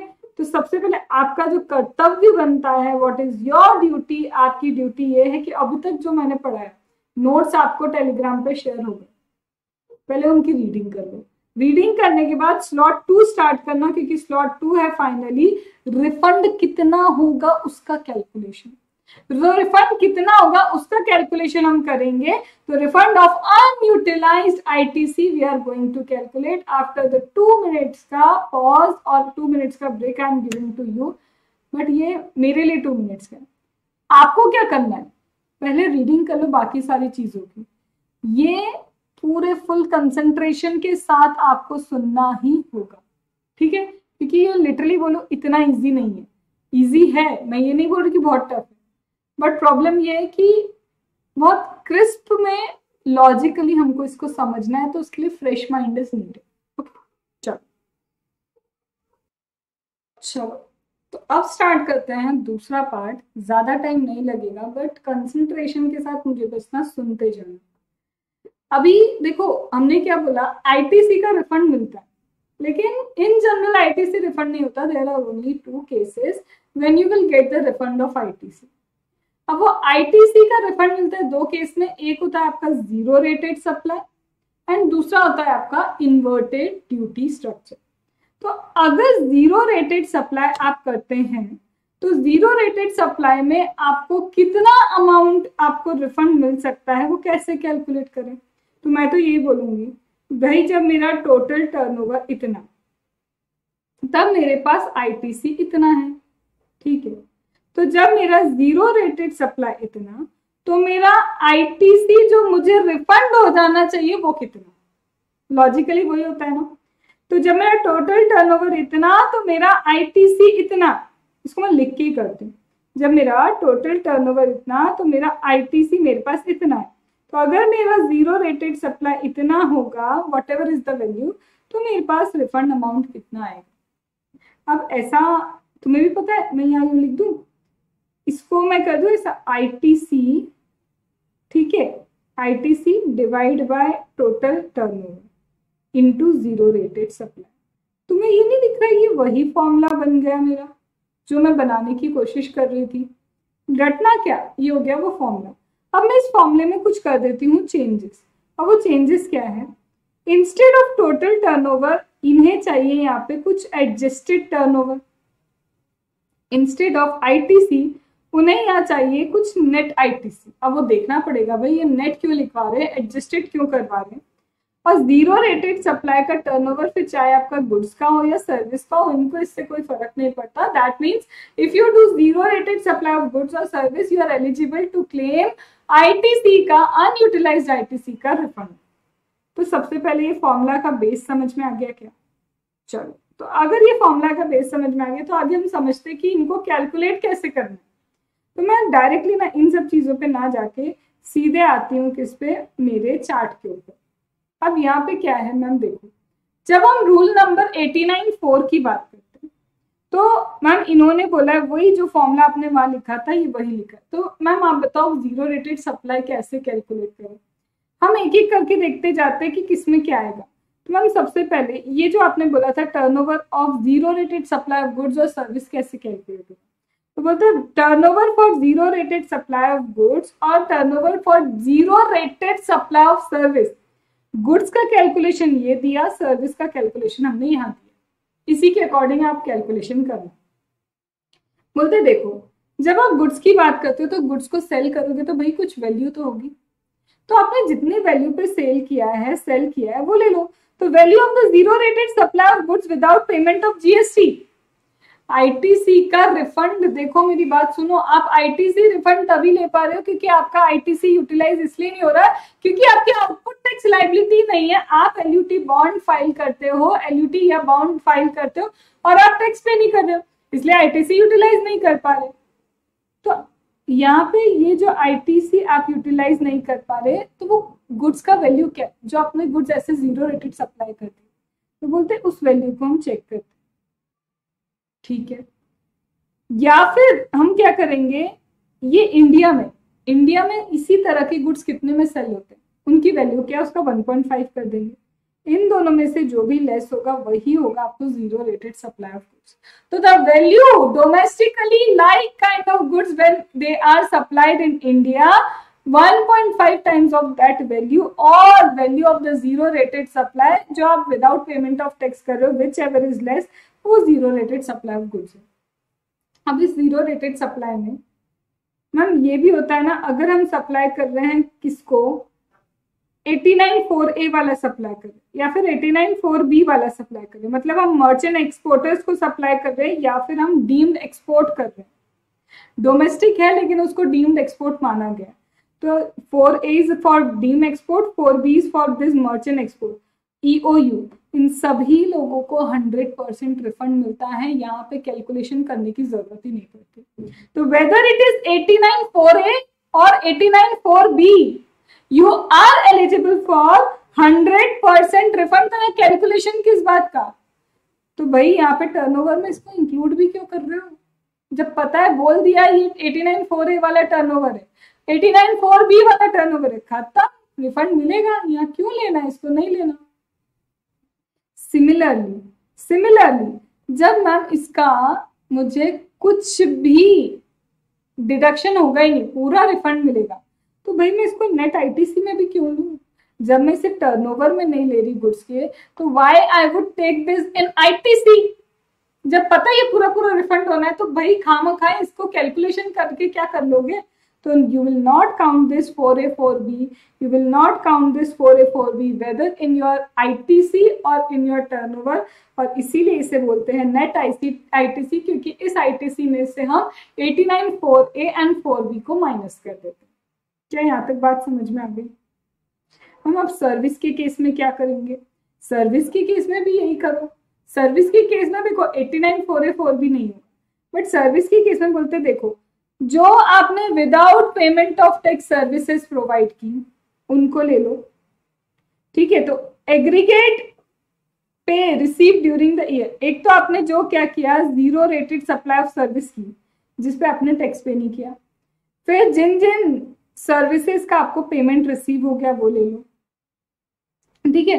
तो जीरो रेटेड सप्लाई जो आप विदाउट पेमेंट ऑफ टैक्स कर रहे हो, और उस जीरो रेटेड सप्लाई का जिसका आपको payment during the year receive हो चुका है।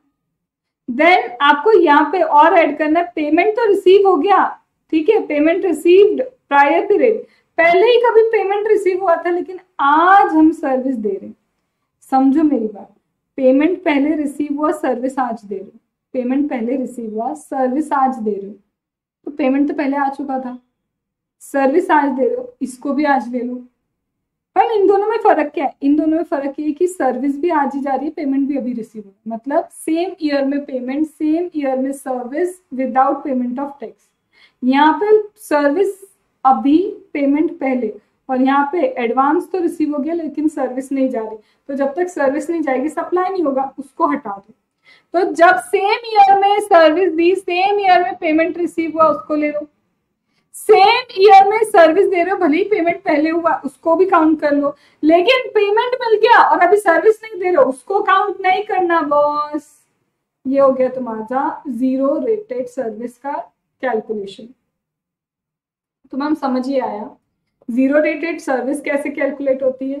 सेम सेम, ठीक है, सेम ईयर में आपको मिला है क्या पैसा, अगर आप सर्विस बाद में दोगे उसको काउंट मत करो, अब पैसा पहले मिला, आज सर्विसेज दे रहे हो, उसको काउंट करो। ये हो गए मेरे 3 calculations for your zero rated supply of goods, supply of service and then your net ITC. अब मैम इसका डिवाइड करना होता है मुझे टोटल टर्नओवर से, that means my adjusted turnover. तो वही कहानी है, एडजस्टेड टर्नओवर में भी वो एक ही चीज बोल रहा है, इसको काउंट मत करो। मैम ये क्या है? Zero rated supply, zero rate, sorry 4A4 भी काउंट मत करो। क्यों काउंट कर रहे हो? रिफंड पूरा ही मिल रहा है, तो ना तो तुम उसको टर्नओवर में काउंट करो, ना ही तुम टोटल जब कर रहे हो टोटल में भी काउंट मत करो। तो मैम एग्रीगेट टर्नओवर में फिर मैं लूँ क्या? नीचे जो टोटल टर्नओवर है मेरा एग्रीगेट टर्नओवर है, सब लो। टर्नओवर गुड्स एंड सर्विस का ले लो, तुम नॉन जीरो रेटेड सप्लाई भी ले लो, मतलब यहाँ तुम सारे सप्लाई ले लो, चाहे वो जीरो रेटेड सप्लाई हो या फिर नॉन जीरो रेटेड सप्लाई हो, बस एग्जेम सप्लाई छोड़ देना क्योंकि उस पर तो टैक्स ही नहीं है, और टैक्स नहीं है तो तुमको आईटीसी नहीं होता। आईटीसी नहीं है भाई तो तुमको कैसे रिफंड करेंगे? क्योंकि जब आईटीसी का सेक्शन नंबर 16 किया था, क्या बोला था? आईटीसी तभी मिलेगा जब तुम क्या करते हो, टैक्सेबल सप्लाई करते हो। तो zero rated supply is not N exempt supply, वहां पे पड़ा था। तो यहाँ बोलते देखो जो एग्जेम सप्लाई उसको हटा दो, उसका रिफंड भी नहीं है, उसका रिफंड भी नहीं है, उसका आईटीसी जब हम तुमको क्या कर रहे हैं, आईटीसी हमको हम नहीं दे रहे तो इधर तुमको रिफंड क्यों दे देंगे? आईटीसी अवेल करने नहीं दे रहे तो रिफंड थोड़ी ना देंगे, दूसरा रास्ता ओपन नहीं कर रहे। तो बोल रहे हैं सारे टर्नओवर ले लो, zero rated other than zero rated, but exam छोड़ दो और 4A4 भी छोड़ दो। तो ये हो गया पूरा तुम्हारा एक्सप्लेनेशन ऑफ द फॉर्मूला। अब तुम कैलकुलेट कर सकते हो बहुत आराम से कि 89(4) के अकॉर्डिंग रिफंड कितना आएगा फॉर जीरो रेटेड सप्लाई। अब इस चीज में एक चीज और याद रखना, for the purpose of this rule value of goods exported out of India. अब मैम आपने बोला था कि यहाँ पे वैल्यू का 1.5% करना, ठीक है, यहाँ पे वो कुछ बता रहा है, बोलता है देखो जब भी मैम गुड्स हम इंडिया के बाहर भेजते हैं तो वो वैल्यू क्या होगी, इंडिया के बाहर जब हम गुड्स बेचते हैं तो उसकी वैल्यू क्या होगी। तो बोलते देखो यहाँ पे, यहाँ ये रहा value of zero rated supply of goods. जब तुम क्या करते हो गुड्स इंडिया के बाहर बेचते हो तो वो वैल्यू कहाँ देखेंगे मैम हम कि वो वैल्यू का? तो सिंपल बोला, आपके पास क्या होगा, शिपिंग बिल होंगे, आपके पास बिल ऑफ एंट्री होगा। तो बोलते हैं whatever the value you have declared in bill of entry, shipping bill, और the value declared in your tax invoice. आपका टैक्स इनवॉइस चेक करेंगे, आपका शिपिंग बिल चेक करेंगे, tax invoice and shipping bill whichever less, जिसमें भी कम value होगी वो value हम कंसिडर कर लेंगे। तो एक तो आपका शिपिंग बिल होगा ही होगा, साथ में इसका टैक्स इनवॉइस होगा, जहां पे आपने कम वैल्यू शो करके रखी है वो वैल्यू आपकी एक्सपोर्ट ऑफ गुड्स की हो जाए। This completes 89(4). आते हैं 89(5), 5-10 मिनट में खत्म हो जाएगा। अब 89(5) क्या है ma'am? Inverted duty structure. Inverted duty structure का रिफंड कितना क्लेम होगा, क्योंकि आईटीसी 2 ही केसेस में अवेल कर सकते हो। आईटीसी का रिफंड हम 2 ही केस में होता है, या तो जीरो रेटेड सप्लाई जो अभी हमने कर लिया, और अब दूसरे पे आ गए हम इन्वर्टेड ड्यूटी स्ट्रक्चर। तो इन्वर्टेड ड्यूटी स्ट्रक्चर का कैसे होगा, तो बोलते हैं सेम बट डिफरेंट। मैम क्या, देखो ये तुम्हें फॉर्मूला सेम नहीं लग रहा, ये फॉर्मूला क्या है पता है, अभी तुमने मेरे साथ किया था टर्नओवर, ठीक है, मैंने टोटल टर्नओवर जब मेरा इतना तो मेरा आईटीसी इतना, तो अगर मेरा इन्वर्टेड रेट का टर्नओवर इतना तो मेरा आईटीसी कितना, ठीक है, यहाँ वही है। अब देखो यहाँ क्या लिखा है, समझो कि टर्नओवर ऑफ इन्वर्टेड रेट, यहाँ पे जस्ट मैं टोटल टर्नओवर की जगह फिर से क्या कर दूंगी, एडजस्टेड टर्नओवर, यहाँ पे एडजस्टेड टर्नओवर हो गया, फिर यहाँ पे total turnover of inverted rate, जैसे वहां मैंने zero rated supply of goods and service का टर्नओवर लिया था, यहाँ पे मैं इन्वर्टेड रेट का टर्नओवर ले लूंगी, वहां पे भी आईटीसी को नेट आईटीसी किया था, यहाँ पे भी वही होगा। मतलब फॉर्मूला जैसे पहले बना था यहाँ पे भी वही वैसा ही फॉर्मूला यहाँ पे बना हुआ है। अब बोलते देखो कैलकुलेशन कैसे होगा, सेम जो आपने भी आगे किया था ना मेरे साथ, यहाँ पे भी सेम टू सेम वही कैलकुलेशन है, कोई डिफरेंस नहीं। पर फिर मैम ये आगे ये क्या हो गया, यहाँ बोलते देखो मैम इन्वर्टेड ड्यूटी स्ट्रक्चर का मतलब क्या है, जब हम परचेस करके आए थे हम ज्यादा रेट से टैक्स पे करके आए थे, लेट्स से 18%, सेल करते वक्त हम कम रेट से टैक्स पे कर रहे हैं, लेट्स से 5%, तो बोलते मैम इतना तो हम रिफंड के लिए कैलकुलेशन ले रहे हैं, कोई बात नहीं, लेकिन मैम फिर भी आईटीसी अगर आपके पास इतना है तो इतना पेबल भी तो होगा, थोड़ा यूटिलाइज तो होगा। मतलब अगर आप बोल रहे हो 18% पे आईटीसी इकट्ठा होता है, एक्यूमुलेट होता है, तो थोड़ा पे भी तो हो रहा है, थोड़ा यूटिलाइज भी हो रहा है, 5% की रेट से थोड़ा थोड़ा क्या हो रहा है, यूटिलाइजेशन भी हो रहा है। हाँ ये बात तो सही है तुम्हारी। तो बोलते मैम हम वो यूटिलाइजेशन भी निकाल लेते हैं ना, कितना हो रहा है उसका भी प्रोपोर्शन ले लेते हैं। तो जितना आपके पास आईटीसी है वो आईटीसी आप कितना यूटिलाइज कर पा रहे हो। देखो जब आईटीसी यूटिलाइज होता है वो इनपुट में भी यूटिलाइज हो सकता है, इनपुट सर्विस के लिए भी यूटिलाइज हो सकता है। देखो जब आपकी जीएसटी पेमेंट की लायबिलिटी आती है तो आईटीसी आप कैसे यूज कर सकते हो, दूसरी चीजों में भी तो यूज कर सकते हो, तो इनपुट एंड इनपुट सर्विस दोनों के लिए यूज कर सकते हो। तो बोलते हैं यहाँ पे टैक्स पेबल का भी हम प्रोपोर्शनेट निकाल लेंगे, टैक्स पेबल का भी क्या करेंगे, प्रोपोर्शनेट। क्या प्रोपोर्शनेट, जब मेरे पास टोटल आईटीसी इतना है, जब मेरे पास क्या है, सॉरी टैक्स पेबल इतना है, तब मेरे पास आईटीसी इतना। तो जब मेरे पास क्या है, आईटीसी अवेल करने के लिए इनपुट और इनपुट सर्विस में मेरा आईटीसी अवेल, थोड़ा सा कुछ गड़बड़ हो गई है मुझसे, 1 minute, just give me 1 minute. चलो कैसा है मैम, हमारे पास जब आईटीसी ओवरऑल अवेल करने के लिए इनपुट और इनपुट सर्विस पे जो हम आईटीसी अवेल कर सकते हैं, तो जब हम इनपुट और इनपुट या इनपुट सर्विस पे आईटीसी अवेल कर सकते हैं, वो अवेल करना जो मुझे चाहिए कि मैं इतना अवेल करूं, तो इनपुट और इनपुट सर्विस से अवेल करने का अमाउंट अगर इतना है तब हमारा टैक्स पेबल इतना निकलता है, what ever is the value. तो अगर मेरा नेट आईटीसी इतना हुआ तो टैक्स पेबल कितना हो सकता है। तो इस बेसिस पे मुझे ये पता चल जाएगा कि भाई मैं कितना आईटीसी यूटिलाइज करके टैक्स पे कर सकती हूँ। तो वो बोल रहे हैं कि मैक्सिमम रिफंड आप कितना क्लेम कर पाओगे।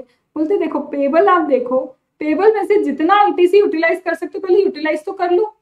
तो पेबल अगर मेरा जितना आ रहा है उसमें से यूटिलाइज करने वाला तो मैं माइनस कर लूँ, तो मेरे पास आईटीसी जितना भी अनयूटिलाइज है उसमें से जितना यूटिलाइज हो सकता है पहले यूटिलाइज कर लेते हैं, उसके बाद बचा कुचा हम क्या कर देंगे, आपको रिफंड कर देंगे, वही है। अब चलो रिफंड तो कर दोगे वो बात ठीक है, लेकिन वो बोलते हैं चाहे 89.4 हो या 89.5, रिफंड मैक्सिमम पता है कितना होगा। पहले तो तुम अपने फॉर्मूले के हिसाब से कैलकुलेट कर लो रिफंड कितना है। तुम्हारे फॉर्मूले के हिसाब से जितना भी रिफंड आता है वो ठीक है, लेकिन हम पता है क्या देखेंगे, साथ में हम कंपेयर करेंगे तुम्हारे क्रेडिट लेजर में at the end of the tax period, तुम्हारे क्रेडिट लेजर में at the end of the tax period कितना बैलेंस है। भाई तुम्हारे क्रेडिट लेजर में सपोज करो यहाँ आ रहा है 1200 रिफंड, क्रेडिट लेजर में बचा है सिर्फ 800, तो तुम्हें 1200 कैसे रिफंड कर दे। तो साथ में तुम्हारा कैलकुलेशन चेक करेंगे, फिर क्रेडिट लेजर का बैलेंस चेक करेंगे, और साथ में ये भी देखेंगे तुम जब एप्लीकेशन फाइल कर रहे थे, एप्लीकेशन फाइल करते वक्त तुम्हारा कितना आईटीसी था तुम्हारे क्रेडिट लेजर में। तुम जब एप्लीकेशन फाइल कर रहे थे तब सिर्फ 700 था, इधर 800 आफ्टर टैक्स पीरियड है, तुम्हारा कैलकुलेशन 1200 का निकल रहा है। तो इसमें से लीस्ट ही होगा ना, क्योंकि जब तुम एप्लीकेशन कर रहे थे तभी तुम्हारे आईटीसी में क्या था, क्रेडिट लेजर में सिर्फ 700 थे, तो तुम उससे ज्यादा क्लेम कैसे कर सकते हो। तो इन तीन चीजों का हम क्या करेंगे, कंपैरिजन करेंगे। अब कंपैरिजन करने के बाद देखो रिफंड सीजीएसटी का भी होता है, एसजीएसटी का भी होता है, आईजीएसटी भी रिफंड होता है। तो बोलते हैं पहली बात तो सीजीएसटी, एसजीएसटी, आईजीएसटी का रिफंड अगर आपको लेना ही है तो पहले तो क्या है, आपका क्रेडिट बैलेंस जो आईजीएसटी में, पहले तो आईजीएसटी वाला पूरा रिफंड ले लो, जैसे आपने वहां पे मैनर ऑफ यूटिलाइजेशन किए यहाँ वही है। बोलते हैं आईजीएसटी का रिफंड है तो सबसे पहले आईजीएसटी वाला फुल रिफंड ले लो। उसके बाद ये देखो किस एक्सटेंट तक सीजीएसटी एसजीएसटी को इक्वली आप यूटिलाइज कर सकते हो। तो जिस एक्सटेंट तक सीजीएसटी एसजीएसटी को आप इक्वली यूटिलाइज कर सकते हो उतना यूटिलाइज कर लो। फिर रिमेनिंग बैलेंस आप क्या करना, क्रेडिट लेजर में से ले लेना। तो सपोज मेरा 1500 का रिफंड बनता है और मेरे आईजीएसटी में कितने हैं, 700 है। सीजीएसटी में सपोज कर लेती हूं मैं कितना है, सीजीएसटी में मेरा 300 है, एसजीएसटी में भी मेरा कितना है, इसको 500 कर देती हूँ, 500 है, ठीक है। तो बोलते सबसे पहले तो आप पूरा आईजीएसटी यूटिलाइज कर लो। तो मैंने ये पूरा रिफंड ले लिया। बोलते अब कितना बचा, अभी भी यहाँ पे अमाउंट बच रहा है, इसको मैं और थोड़ा सा बढ़ा देती हूँ, इसको 1000 ही कर लेते हैं ना, सबसे सिंपल अभी करते हैं। मुझे 1500 का रिफंड चाहिए, आईजीएसटी में मेरे पास कितना है, 1000 है, सीजीएसटी एसजीएसटी में जो क्रेडिट बैलेंस है वो 500 बोलते देखो तुमको 1500 का रिफंड चाहिए, हाँ। बोलते सबसे पहले पूरा आईजीएसटी यूटिलाइज कर लो। अब जो 500 का रिफंड है, 250 इधर से ले लो, 250 इधर से ले लो, मतलब मैक्स तुम कितना इक्वली दोनों से ले सकते हो उस हिसाब से तुम सोचो मैक्सिमम तुम यहाँ पे इक्वली कितना ले सकते हो। तो मैंने 250 इधर से ले लिया, 250 क्या कर लिया, इधर से ले लिया। तो बोल रहे सबसे पहले देखो कि पहले तो पूरा आईजीएसटी फुल्ली यूटिलाइज करो, फिर सीजीएसटी एसजीएसटी का बैलेंस इक्वली तुम ले लो। उसके बाद भी अगर कुछ बच जाता है तो फिर जो भी क्रेडिट लेजर में बचा है उसके हिसाब से तुम क्या कर सकते हो, बैलेंस ले सकते हो। लेकिन याद रखना सीजीएसटी का रिफंड एसजीएसटी से नहीं होता, एसजीएसटी का रिफंड सीजीएसटी से नहीं होता, क्रॉस नहीं होता। This is nothing but your overall 89.5 and 89.4 का एक क्रक्स। समझना ये कि रिफंड लेते वक्त इन तीन चीजों का कंपैरिजन भी होगा और यूटिलाइजेशन इस तरीके से होगा जैसा अभी हमने किया। अब एक चीज मैं और तुमको समझा दूं, वो क्या है चलो अब जो मैं बोल रही थी कि एक चीज और समझनी वो यहाँ है। जब आप 89.5 की बात करते हो रूल की, वहां पे जो आप नेट आईटीसी लेते हो वो नेट आईटीसी सिर्फ और सिर्फ आप इनपुट का ही लोगे, ना कि इनपुट एंड सर्विस। जब हमने 89 सबसेक्शन 4 किया था तब मैंने आपको नेट आईटीसी में ऐसा कुछ नहीं बोला था, चाहे आप गुड्स हो सर्विस हो दोनों का नेट आईटीसी ले सकते थे। But when it comes to 89 subsection 5 net ITC सिर्फ इनपुट का कवर होगा, सर्विस का कवर नहीं होगा। And whether it is 89 subsection 4 और 89 सबसेक्शन 5 कैपिटल गुड्स का आईटीसी तो कहीं पे भी कवर नहीं। तो कैपिटल गुड्स का अनयूटिलाइज्ड अगर आपका ITC you can not avail. 89 subsection 4 में इनपुट एंड सर्विस दोनों का आईटीसी आप ले सकते हो, लेकिन when it comes to 89 subsection 5 सिर्फ और सिर्फ आप इनपुट का क्या ले सकते हो, आईटीसी ले सकते हो, अनयूटिलाइज्ड आईटीसी रिफंड ले सकते हो। नेट आईटीसी के कैलकुलेशन में सिर्फ इनपुट से रिलेटेड चीजें आएंगी। तो यहाँ पे net ITC is only with respect to input, यहाँ पे सर्विस वगैरह के क्लेम नहीं आते हैं। Only I am talking about यहाँ जो नेट आईटीसी है उसके कैलकुलेशन। टर्नओवर में आप गुड्स भी लो सर्विस भी लो, टर्नओवर में गुड्स लो सर्विस लो, टैक्स पेबल में गुड्स लो सर्विस लो, आईटीसी अवेल्ड करना है जो गुड्स लो सर्विस लो, लेकिन नेट आईटीसी यहाँ पे आईटीसी सिर्फ और सिर्फ किसका आएगा, सिर्फ और सिर्फ इनपुट का ही आएगा। अब मेरे हाथ क्यों बंधे हुए हैं इस पे कोई क्वेश्चन नहीं है, there is no question. Amendment भी है। तो सिर्फ आपको इसके फॉर्मेट को अच्छे से समझना होगा, एंड इसके फॉर्मेट को करने के साथ at least you would be in a good position, better position कि आपको अब रिफंड समझ में आएगा। रिफंड में सिर्फ 89.4 एंड 89.5 ही इम्पॉर्टेंट है।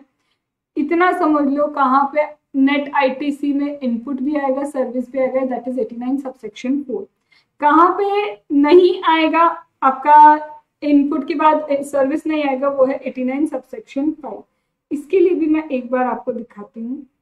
देखो, when it comes to 89 subsection 4, यहाँ पे इनपुट से रिलेटेड आईटीसी भी आता है, सर्विस से रिलेटेड भी, बट 89.5 में वहाँ स्पेसिफिकली लिखा ओनली इनपुट वाला आईटीसी ही काउंट होता है।